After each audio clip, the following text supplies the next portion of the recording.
coming up in Philadelphia City, I seen two sides. And if it was three, I didn't pay attention to it. The two sides was the lamb or the wolf. The wolf, they stood out. The lamb always was on the run.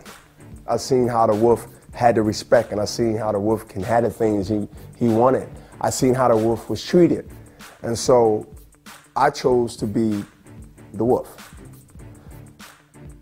It made people fear me as I walked down the street or in the classroom. So I really became very, very intoxicated because I knew I had that power.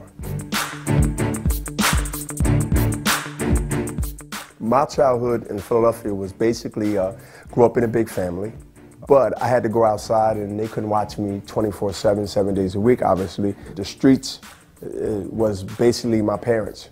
Sometimes I didn't come home till the next morning.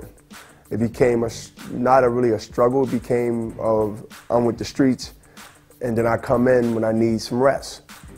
So the house became sort of like a Salvation Army to me. You want the new sneaks, you want the money in your pocket, you want the gold, the chain, the car. Your mother don't have these things, your father don't have these things. So after a while, bad wins over good.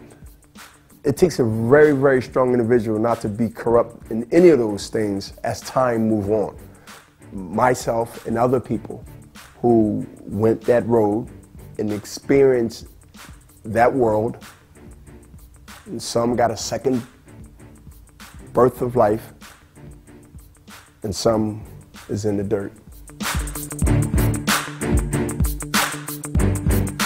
I got stabbed by a boyfriend of my sister. He had smacked her, did something to her. She came and got me and said that her boyfriend had beat her up.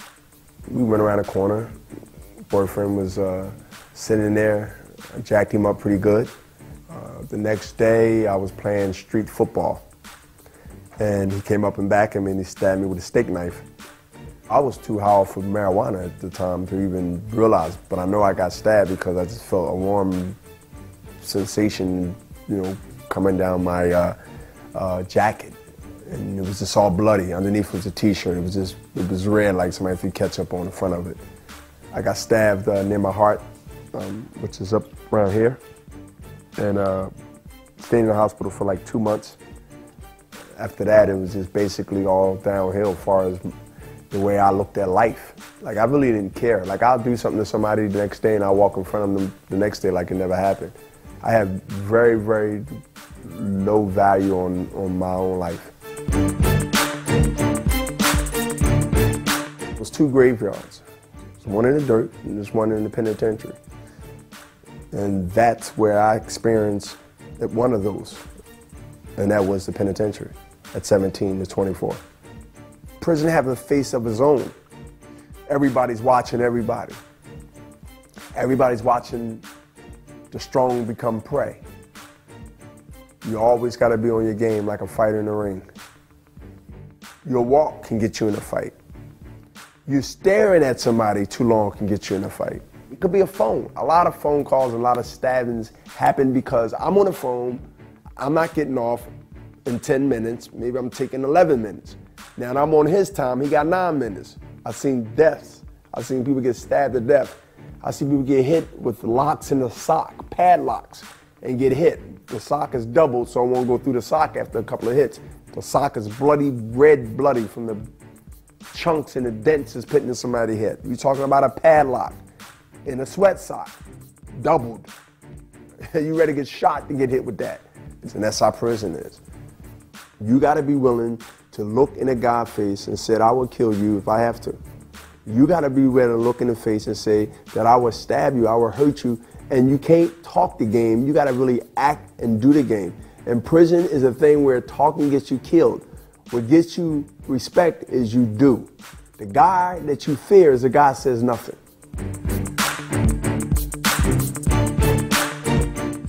They have boxing in prison.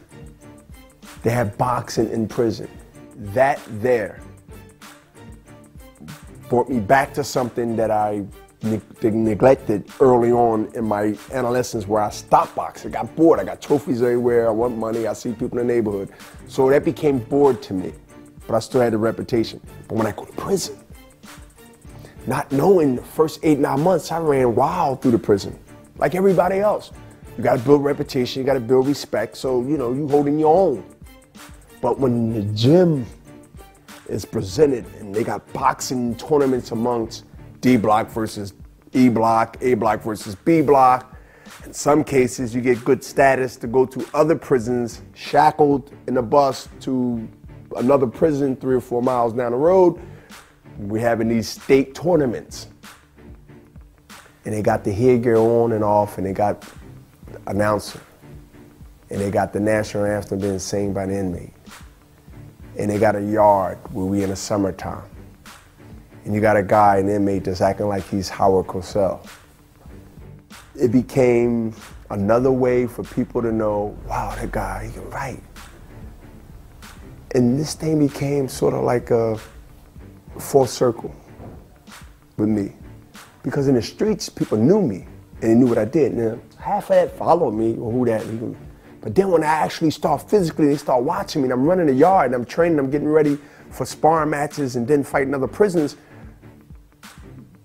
It brought me the same respect that I had in the street. So I had killers. I had robbers.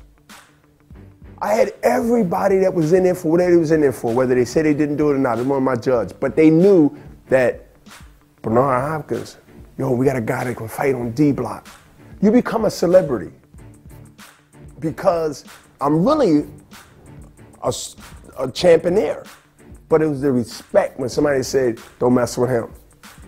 You all right? You need anything? You all right, champ? That was like my meds. That was medication for me. My thing was, when I get out, I'm never coming back. And if I can stay out longer than 6 months, I might have a shot, because that's never a thing that I can do. And turning professional and then losing my first fight, as you look at the archives, with Clinton Mitchell in May of 1988. Never forget it. It was like going back to prison. And them 15 months of inactive. If you look at 89, 1989, you look at 1990, I ain't do nothing in the ring. Every now and then they look at my record and say, what happened in 89? You lost in 88, for a rounder, $100 a round. Here's my friends got $40,000 in a brand new Mercedes. And I just fought for my life. I thought that 4 rounder was like my life for $400. What side would you be on? Either I'm gonna be here, which was the right choice, or in the penitentiary or in the graveyard. But if something clicked, if something happened prior to coming out, and prior to being there, done that made me say, I'm gonna stick it out. And I went into boxing with that attitude in one of my next 23 fights. Early in my career, I was executing guys very quickly. But the execution name is something that I really stuck with, because knowing that I'm going up against people that I'm going to execute, they got to think about who would name themselves the executioner with the right mind. And then second, if he a beast like he says he is, then let me see footage. And then they see all these things, and then they got to prepare for the executioner. That not only you got to fight this guy that's perceived to be crazy, but you got to do it in grand fashion. That's too much pressure on any guy. I wouldn't want to fight me, because I know it wouldn't be a good outcome for both.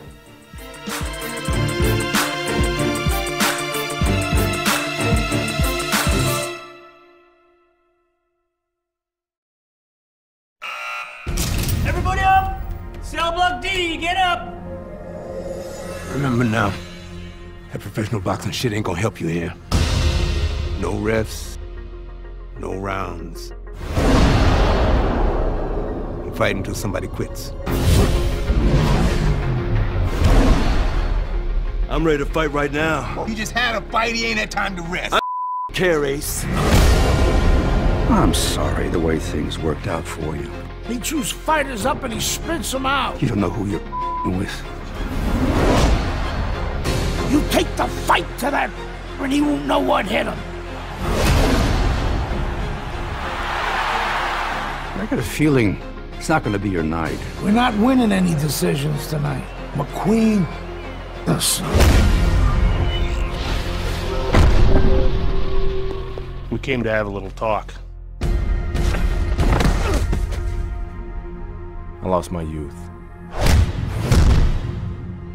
I lost my career. I lost my dream. Now what?